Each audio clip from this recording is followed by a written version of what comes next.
Hello दोस्तों, आपका स्वागत है हमारी चैनल में। आज हम एक्सप्लेन करेंगे 2020 में रिलीज हुई फिल्म मुलायम को।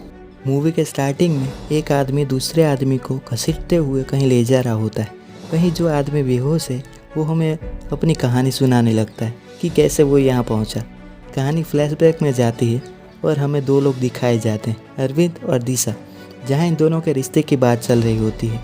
दोनों एक दूसरे को पसंद कर लेते हैं और इनकी शादी हो जाती है। फिर ये दोनों हैप्पी फैमिली की तरह रहने लगते हैं।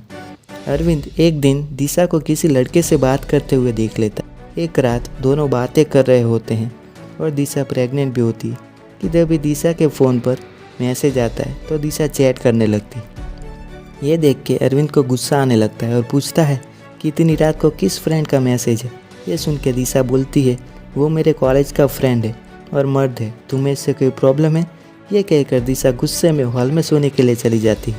फिर अरविंद उसे मनाने के लिए जाता है, पर तब तक दिशा सो चुकी थी। फिर अरविंद आई एम सॉरी वाला स्टिकर फ्रिज पर लगाकर सोने के लिए चला जाता है। अगली सुबह अरविंद दिशा से कहता है, जल्दी तैयार हो जाओ, मुझे ऑफिस के लिए लेट हो रहा है। दिशा कहती है, तुम जाओ, मैं ऑटो में चली जाऊंगी।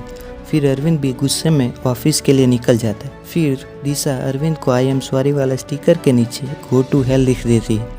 तभी उनका पड़ोसी मदन चार्जर लेने के बहाने दिशा को देखने आता है। दिशा चार्जर देके उसे भगा देती है। फिर अगला सीन अरविंद के ऑफिस का दिखाया जाता है, जहां अरविंद गिल्टी फील कर रहा होता है। फिर वो दिशा को मैसेज करता है, पर दिशा का कोई रिप्लाई नहीं आता। अरविंद घर जाता है तो उसे दिशा कहीं दिखाई नहीं देती। उसे लगता है कि दिशा अभी तक ऑफिस से आई नहीं होगी। फिर अरविंद दिशा के लिए खाना बनाने लगता है। ऐसे रात के 9:30 बज गए थे, पर दिशा नहीं आई थी। तो वो दिशा को कॉल करता है तो दिशा का फ़ोन घर में ही बजता है। फिर अरविंद वो फ़ोन खोलने की कोशिश करता है, पर उसे पासवर्ड नहीं पता था। फिर अरविंद दिशा के ऑफिस कॉल करता है तो उसकी फ्रेंड बताती है कि दिशा तो आज ऑफिस आई ही नहीं थी। तो अरविंद नीचे जाकर वॉचमैन कोटैया से पूछता है तो उसने भी आज दिशा को कहीं देखा नहीं था।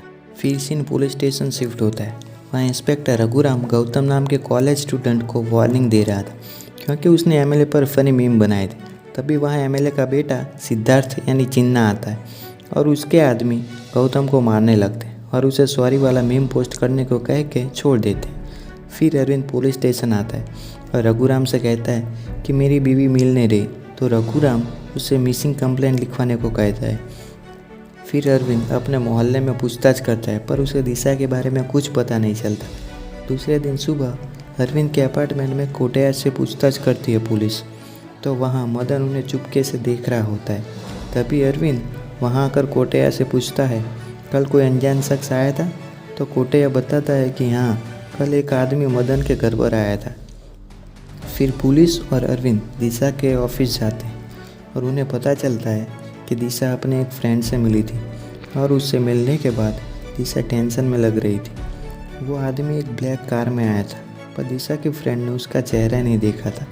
फिर अरविंद घर जाकर अपने शादी की एल्बम ढूंढता है, जो कि एक बैग में होनी चाहिए थी, पर उसे एल्बम बाहर मिलती है और वो बैग भी गायब होती है। फिर अरविंद एल्बम में उस शख्स को ढूंढने लगता है, पर उसे कोई ऐसा आदमी नहीं मिलता। फिर अरविंद टेबल पर पड़ी वॉच को देखता है, जिसका कांच टूटा हुआ था और बैटरी भी निकली हुई थी। फिर उसे बेड के नीचे से बैटरी मिल जाती है। ये देखकर अरविंद को शक हो जाता है कि ज़रूर दिशा को किसी ने किडनैप किया है। फिर अरविंद जब ऑफिस जा रहा था तब उसे एक बच्ची बैंगल से खेलती हुई दिखती है। तो अरविंद उसे पूछता है तो बच्ची बताती है कि उसे ये बैंगल सीढ़ियों पर मिली थी। फिर अरविंद कोटैया से पूछता है तो कोटैया बताता है वो आदमी काले रंग की गाड़ी में आया था। फिर अरविंद दिशा की फ्रेंड को पूछता है तो वो बताती है कि वो आदमी ब्लैक स्कोडा में आया था। फिर अरविंद मदन से पूछने जाता है, कल 10 से 11 के बीच तुम्हारे घर कोई आया था? मदन कहता है, हमारे घर कोई नहीं आया था। अरविंद तुरंत रघुराम के पास जाकर ये सब बताने लगता है और कहता है दिशा को किसी ने किडनैप किया है, तो आप ट्रैफिक सिग्नल CCTV चेक कीजिए। फिर रघुराम सर्च टीम को लेकर अरविंद के घर जाता है। इस समय वो मदन से पूछताछ करने जाता है और पूछता है, कल 11 और 12 के बीच तुम्हारे घर कोई आया था और तब तुम कहाँ थे? मदन कहता है, मैं घर पर ही था, पर थोड़ी देर पहले मदन की बीवी ने बताया था कि उसके पति बाहर गए थे। तो पुलिस मदन को पुलिस स्टेशन ले आते हैं। अरविंद को दिशा की फ्रेंड लिस्ट में मधु नाम का लड़का दिखता है पर अरविंद समझ जाता है कि ये वही लड़का है जिससे दिशा मिलती थी। इस तरफ रघुराम दिशा की कॉलेज फ्रेंड से पूछताछ कर रहे थे और वो बताती है कि दिशा और मधु के अफेयर का पूरे कॉलेज में र्यूमर था। फिर रघुराम मधु को ढूंढने पहुंचता है तो उस वक्त उसे अरविंद भी मिल जाता है। तो रघुराम को अरविंद पर शक होता है कि शादी के बाद भी दिशा का अफेयर मधु से था। ये बात पता चलते ही अरविंद ने दिशा को गायब कर दिया। तो अरविंद रघुराम पे गुस्सा होता है तो रघुराम उसे 4-5 मुक्के मारता है और पब्लिक इसका वीडियो बना लेती है। अरविंद मीडिया में जाकर कहता है पुलिस ठीक से इन्वेस्टिगेशन नहीं कर रही और मुझ पे ही शक कर रही है। तो रघुराम का सीनियर रघुराम पे प्रेशर डालता है। रघुराम गुस्से में मदन को पीटने लगता है और पूछता है तुम 11 से 12 के बीच कहाँ थे। तो मदन कहता है मैं फिल्म देखने गया था और ये बात सीसीटीवी से प्रूफ हो जाती है। फिर रघुराम अरविंद के घर जाता है और गुस्से में कहता है रिसर्च टीम के मुताबिक तुम्हारे घर में कोई नहीं आया था और कोटैया भी कल से गायब है। ऐसा कह के वो फिर से अरविंद पर शक करता है। तो अरविंद रघुराम को अपने घर से निकल जाने को कहता है। फिर अरविंद अपने एरिया का ब्लूप्रिंट लेकर चेक करता है तो उसे एक रास्ता मिल जाता है जहाँ कोई सीसीटीवी नहीं है। तभी दिशा के फ़ोन में सेव मी करके एक मैसेज आता है। गौतम नाम का लड़का फिर से एमएलए पर मीम्स बनाता है तो चिन्ना अब उसे अच्छे से सबक सिखाएगा। अब अरविंद ब्लूप्रिंट और दिशा का फ़ोन लेकर रघुराम के पास जाता है तो रघुराम उस नंबर को ट्रैक करने के लिए लगा देता है जिस नंबर से सेव मी मैसेज आया था। फिर हमें चिन्ना दिखाया जाता है जो एक कैफ़े में बैठा था और उसके पीछे बैठा आदमी बहुत शोर कर रहा था। तो चिन्ना उसे झापट मारने लगता है तो वो आदमी चिन्ना से बदला लेने के लिए उसका फ़ोन चुरा लेता है कि तभी पुलिस और अरविंद उस कैफ़े में आ जाते हैं और अरविंद वहीं ब्लैक स्क्वाडा को देख लेता है। पुलिस जब उस नंबर पर कॉल करती है तो वो फ़ोन बजता है और पुलिस उस आदमी को पकड़ लेती है और अरविंद उससे हाथापाई करने लगता है। तब वो फ़ोन गिर जाता है और चिन्ना फ़ोन लेकर वहाँ से भाग जाता है। पुलिस उस आदमी को पुलिस स्टेशन लाती है तो उसका नाम नवीन होता है। वो पुलिस को बताता है कि ये फ़ोन उसने चिन्ना से बदला लेने के लिए चुराया था। फिर हमें दिखाया जाता है कि कुछ लोग एक लड़की को ड्रग्स दे रहे होते हैं कि तभी चिन्ना वहाँ आ जाता है और उसके आदमी भी गौतम को वहाँ लेकर आ जाते हैं और चिन्ना उसे मारने लगता है। रघुराम को पता लगता है कि गौतम गायब है तो उसे शक हो जाता है कि ज़रूर चिन्ना ने ही उसे उठाया होगा।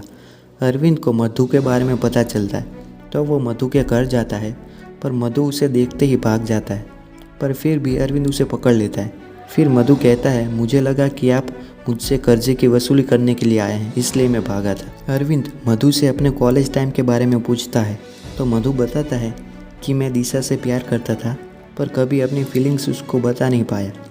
फिर दिशा की दोस्ती चिन्ना से हो जाती है तो वो दोनों साथ में बहुत टाइम स्पेंड करने लगते हैं। पर एक दिन चिन्ना दिशा से किस करने की कोशिश करता है तो दिशा उसे झगड़ कर चली जाती है और ये बात मैं चुपके से सुन रहा था। चिन्ना एमएलए का बेटा है, हम उसका कुछ नहीं बिगाड़ सकते। यह सुनकर अरविंद रघुराम को कॉल करता है और कहता है मैं आपसे मिलना चाहता हूँ। तो रघुराम कहता है मैं एक केस के लिए बाहर जा रहा हूँ, तुम भी वहाँ आ जाओ और जो बताना है वहाँ बता देना।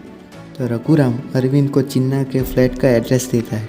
फिर रघुराम वहाँ पहुँचता है तो उस एरिया में पावर कट होता है। रघुराम चिन्ना से गौतम के बारे में पूछता है तो वो मना करता है कि उसे गौतम के बारे में कुछ नहीं पता। पर जब रघुराम घर की तलाशी लेने को कहता है तो चिन्ना गौतम को छोड़ देता है।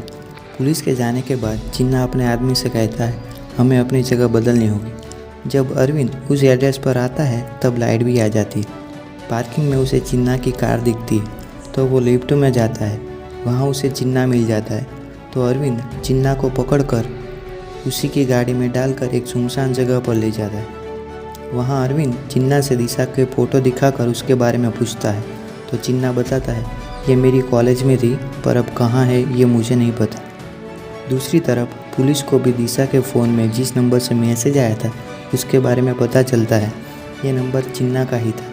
पुलिस चिन्ना का फ़ोटो नवीन को दिखाती है तो नवीन कहता है कि हाँ मैंने इसी का फ़ोन चुराया था।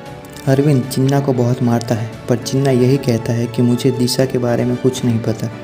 रघुराम चिन्ना के अपार्टमेंट पर पहुंचता है तो उसे अरविंद की बाइक दिखती है और रघुराम अरविंद और चिन्ना को कॉल करता है पर वो अनरीचेबल आता है। फिर पुलिस को एक शॉकिंग बात पता चलती है कि चिन्ना के नंबर से दिशा को एक भी कॉल गया ही नहीं था, वो कोई और ही नंबर था। कि तभी कोटया पुलिस स्टेशन आता है और कहता है कि मेरे भाई के एक्सीडेंट हुआ था तो मुझे अचानक ही जाना पड़ा था। तो रघुराम कोटया को चिन्ना और मधु की फ़ोटो दिखाकर पूछता है कि उस दिन इन दोनों में से कोई आया था, पर कोटया मना करता है। जब नवीन पुलिस स्टेशन से घर जा रहा था तब कोटया उसे देखकर बोलता है, सर यही उस दिन अपार्टमेंट में आया था। तो नवीन कैसे भी करके पुलिस स्टेशन से भागता है, पर बाहर निकलते ही एक गाड़ी से टकराकर उसकी मौत हो जाती है और ये गाड़ी मदन की होती है। उस तरफ अरविंद खाना लेके आता है पर वहाँ चिन्ना नहीं दिखता। तभी चिन्ना पीछे से अरविंद पर हमला कर देता है और दोनों के बीच हाथापाई होने लगती है। कि तभी पुलिस अरविंद के फ़ोन को ट्रैक करते हुए वहाँ आ जाती है। चिन्ना अरविंद को मारने वाला होता है कि तभी रघुराम उसे गोली मार के घायल कर देता है। बाद में रघुराम अरविंद को सब बताता है। दिशा को नवीन ने किडनैप किया था। नवीन के घर से दिशा के कपड़े व सूटकेस भी मिलता है पर दिशा के बारे में कुछ पता नहीं चलता। नवीन ने दिशा के फ़ोन में किसी नंबर को चिन्ना के नंबर के नाम से सेव किया था जिससे स्क्रीन पर चिन्ना का नंबर दिखे। एक दिन एक टीवी चैनल वाले कोटया का इंटरव्यू ले रहे थे। तब कोटया कहता है कि नवीन लिफ्ट से ऊपर गया नीचे आया। तब अरविंद उसे सुनकर कोटया से पूछता है, क्या वो लिफ्ट से नीचे आया था? तो कोटया कहता है, हाँ वो लिफ्ट से नीचे आया था। तो तुरंत ही अरविंद पुलिस स्टेशन जाकर रघुराम को बताता है कि दिशा का किडनैप 2 लोगों ने किया है। नवीन लिफ्ट से खाली हाथ आया और दूसरा आदमी दिशा को बैग में डालकर सीढ़ियों से नीचे लाया, पर रघुराम इन बातों पर यकीन नहीं करता। अरविंद अब मधु के पास आता है और उसे नवीन की फ़ोटो दिखाता है पर मधु कहता है मैं इसे नहीं जानता। फिर अरविंद नवीन का फेसबुक आईडी देखता है तो उसमें अरविंद को मधु का आईडी दिखता है। कि तभी मधु पीछे से अरविंद के सर पर मारता है और उसे किसी जगह ले जा रहा होता है। ये वही जगह है जो हमें स्टार्टिंग में दिखाई गई थी। कि तभी हमें फ्लैशबैक दिखाया जाता है। दिशा की शादी के बाद मधु पूरा दिन शराब पीता है और दिशा के बारे में सोचता रहता है। तब नवीन उसका साथ देता है। एक दिन मधु नवीन से कहता है, कुछ भी हो जाए पर मुझे दिशा चाहिए, अरविंद को मारना पड़े तो हम उसे मार देंगे। तो इसमें नवीन भी मधु का साथ देता है और दोनों दिशा को किडनैप कर लेते हैं। और इसमें वो लोग चिन्ना को फंसाते हैं क्योंकि चिन्ना और दिशा में कॉलेज टाइम में झगड़ा हुआ था। ये सब मधु अरविंद को बता रहा था और कहता है, अगर तुम दिशा को ज़िंदा देखना चाहते हो तो तुम्हें अपनी जान देनी होगी। तो अरविंद दिशा के लिए अपनी जान देने के लिए तैयार हो जाता है। जब मधु अरविंद के हाथ खोलता है तो वो मधु को मार देता है और दिशा को बचा लेता है। रघुराम दिशा के पास बयान लेने आता है। बयान लेने के बाद रघुराम कहता है, हमें उस जगह की तलाशी लेने पर कुछ नहीं मिला पर यह चाबी मिली। ये चाबी अरविंद के बाइक की होती है। रघुराम वो चाबी अरविंद को दे देता है। अगर आपको हमारा वीडियो पसंद आया हो तो लाइक और शेयर करें। आगे भी ऐसे वीडियोस देखने के लिए हमारे चैनल को सब्सक्राइब करें।